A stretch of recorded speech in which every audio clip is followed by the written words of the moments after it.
Hello brides and grooms! We're going to give you 3 tips on how to make your wedding choreography easy peasy. Oh, hold on. For those of you who have already seen Joel and Claire's videos, you might be wondering, why are they talking about wedding choreography when they're saying never do wedding choreography? Well, there's actually a smarter way of doing a choreography instead of the traditional approach. And we're going to give you those tips in this video. This smart and easy approach to choreography is what we use in our online program, and we teach hundreds of couples who successfully learn how to dance from nothing. Exactly. So if you're interested in becoming from nothing to awesome, stay to the end of the video and we're going to show you how you can apply with Joel and Claire and learn how to do just that. We're also going to show you how you can register for our free beginner masterclass at the end of the video. So let's get started. All right, so tip number 1 that we have for you guys to make your dancing easier is to think a big picture and not choreograph each and every step of your dance. That's right. Oh, because if we just think about music as an example, yeah, a regular slow piece of music will have about 25 bars per minute, which would equal about 100 beats per minute. And each song is about 3 minutes long, so we're looking at 300 beats or 300 steps. Oh my gosh, that you are choreographed every single footstep for 300 footsteps. That is a lot. Now, who wants to do that? I mean, I don't want to do that. And I'm a professional dancer. I mean, don't oh my do gosh. So, ladies and gentlemen, save yourself the heartache and the stress and think the big picture. Now, let's just show you kind of what this whole thing looks like. If first we choreograph and then second, we kind of think more about the big picture. All right, we're gonna take a very simple underarm turn where Claire's gonna do an underarm turn and she's gonna go first over her choreographed steps. All right, so to do my underarm turn, first we're gonna separate. So I'm gonna have to take 3 steps back to get away from Joel. So 1, 2, 3. Then I'm gonna step forward towards Joel so that I can then lift my hand up and do an underarm turn. For 4 steps, 1 diagonally forward, 2 on another diagonal, 3 on another diagonal, and 4 back to facing Joel. Ooh, now that's a whole lot of detail. Yeah. Now, if I, as a lead, now do that same process, okay, I'm thinking step 1, I gotta go forwards and I'm gonna bring my hand down. Step 2, I'm going to now put my feet together and my arms are gonna change. Step 3, I'm gonna go backwards with my left foot and I'm gonna go step 4, I'm gonna retract my arms, bring it up. Then step 5, on the diagonal, 6, on the other diagonal, 7, on the other diagonal, 8, pull her back towards me, and then we're done. If you've ever heard of paralysis of analysis, like that's what it is. Oh my gosh. Yeah, and just as you guys are watching us and listening us talk about that, that's so much thinking, so much memorization, and just imagine now when we're trying to do this through the dance, we're not connected and enjoying the moment together. No, we're too busy in our brains. Yeah, and what do you think the people that are watching you at your weddings are going to be thinking? Boy. Awkward.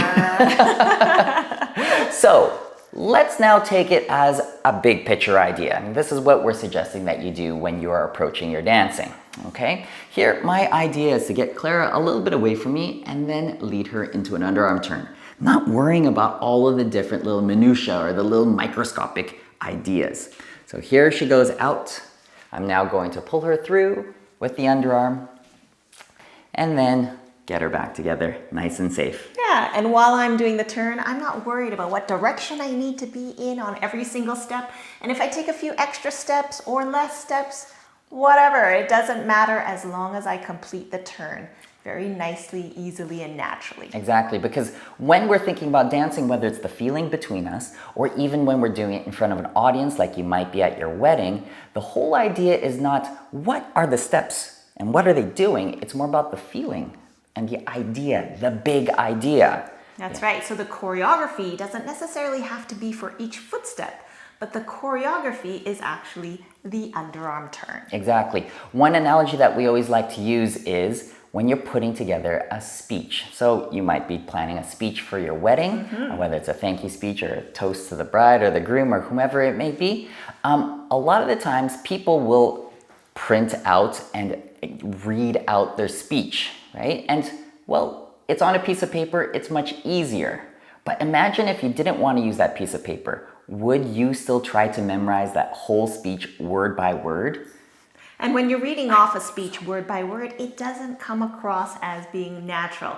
So if you're sharing like an anecdotal story of something that happened to you when you were younger, it's much more natural and enjoyable to listen to the speech when it's just a little bit more going with the flow and on the fly, instead of just word for word with all the ifs, ands, and buts. Exactly. So do yourselves a favor. Don't stress yourself out about knowing each and every step. Focus on the big picture and everybody will enjoy the dance. Tip number 2 is free yourself from the Ooh, music. sounds good to me. Freedom. So just like in tip number 1, we had talked about that there are a lot of bars and beats in the music, especially for a full 3-minute wedding dance song. Imagine now trying to adhere to those 300 beats every single time you're moving.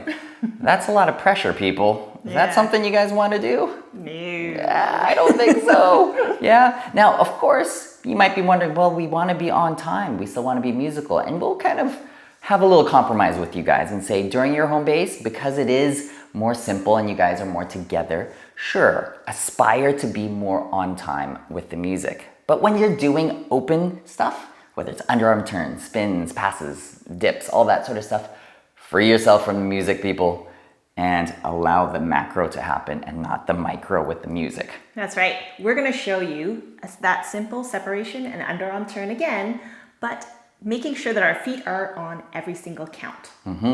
Here we go. 1, 2, 3, 4. 1, 2, 3, 4. Exactly. Ooh, well done, I guess. Yeah, it was. I felt a little robotic though.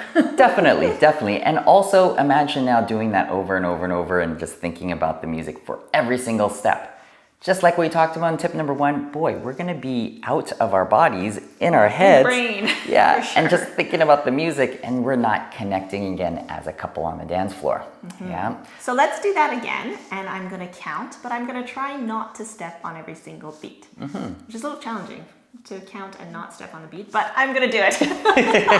She's a professional. Do not try this at home. Actually, try this at home.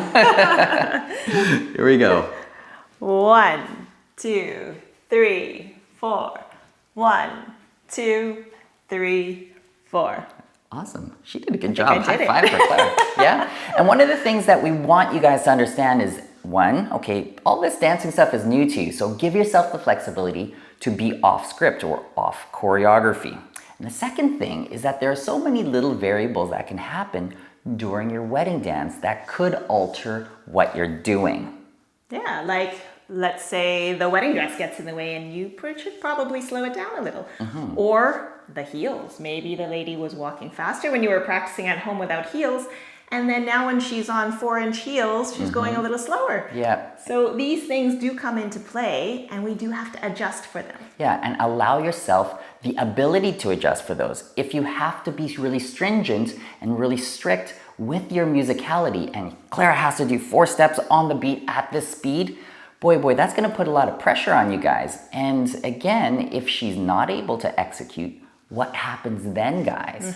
Accidents can happen in those cases, so you want to be more flexible and free yourself from the music. Exactly. Again, when you're less stressed and you're less pressured, the dancing becomes so much better, again, for the both of you as well as your guests. Yeah, so let's show you again that separation and the underarm turn and getting back into the home base on time. So here we go. 1, 2, 3, 4. 1, 2, 3, 4. 1, 2, 3, 4. Yeah, nice, Claire. Yeah, so as you saw there, okay, you heard her counting the beats, the music, but her feet were kind of going at whatever pace she needed to be. Yeah. Then we got together, kind of waited a little bit for that next beat, and then we started our home base, which happened to be our side basic at that moment, on time. That's right. When we're trying to get our home base back on time, you can always pause a little bit, look into each other's eyes. Hello. Connect. Yeah. You don't have to count every single footstep. Before we jump into tip number 3 for you guys, we want to hear from you if our easy, smart approach to wedding dance choreography is lowering your stress levels. Put it in the comments below. We would love to hear from you. And for our third and final tip we have for you guys, it is let the music guide you.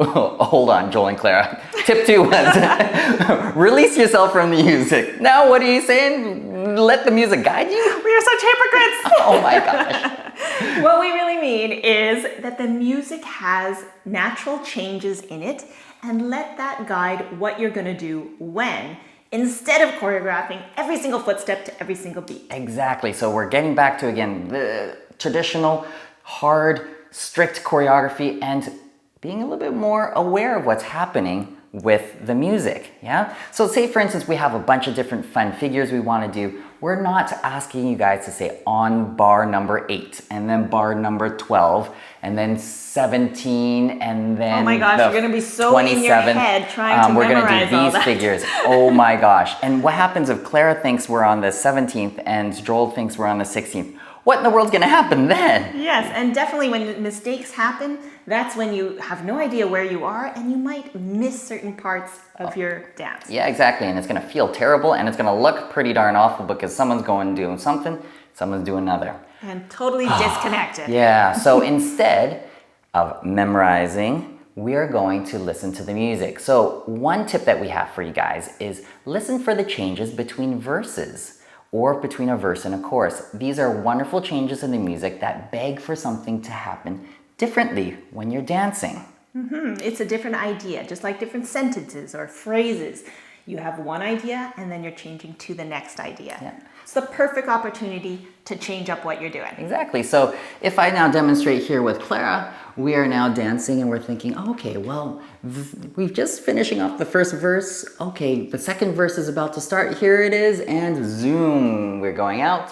We're doing this nice, simple underarm turn, and then we keep on dancing through that verse. Yeah? Yeah, and it just emphasizes the fact that there is a change in the music. Exactly, and whether it's now a verse to a chorus to a bridge, a lyrical section to an instrumental, it doesn't matter. Those changes can now precipitate or kind of motivate you guys to do something new. And another way you can follow the music is listening for highlights in the music or lowlights. Exactly. So if it's nice and casual and very calm, this can now remind us, okay, we're going to now do more calm, cuddly actions on the dance floor. Maybe we get a little closer together. Maybe we have our heads touching more. Yeah, just to emphasize again that sort of calm, slow, or low light of the music. Exactly, and that's because we're listening to the music. We know the music, not because we're saying, okay, it goes down on the 17th bar, so we're gonna make sure that we get together on the 17th bar. So was that the 17th or the 18th? No, I think it was the 17th, Clara. I'm not sure.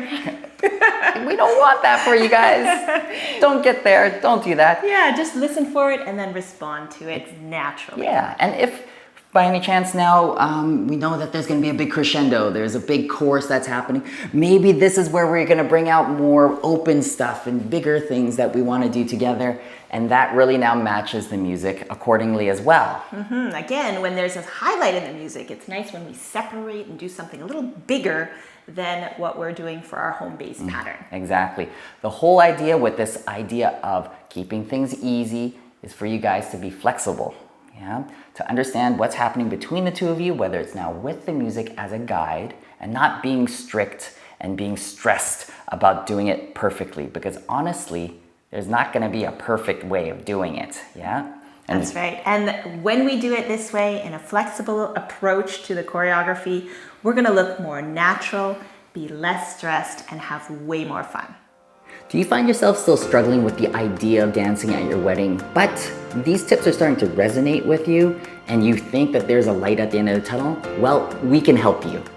Our proven system has helped hundreds of couples over the past 15 years go from feeling awkward and lost on the dance floor to feeling easy and confident. All you have to do is click the link below and book a call with Joel and Clara, where we can chat and find out what you are worried about and how we can help you guys with your wedding dance. There's also a link down there to our free beginner masterclass, where we'll share with you our proven 3-step system that has helped so many couples like you. And as usual, if you like this video, make sure you like, subscribe, and hit that notification down below. Whenever Joel and Clara post a new video, you'll be first to know. Thanks for watching. Bye. Bye.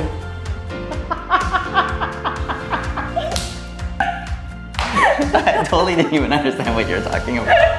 I was like, what is she talking about? Okay, are you ready? You are not ready. Oh, cut. Cut.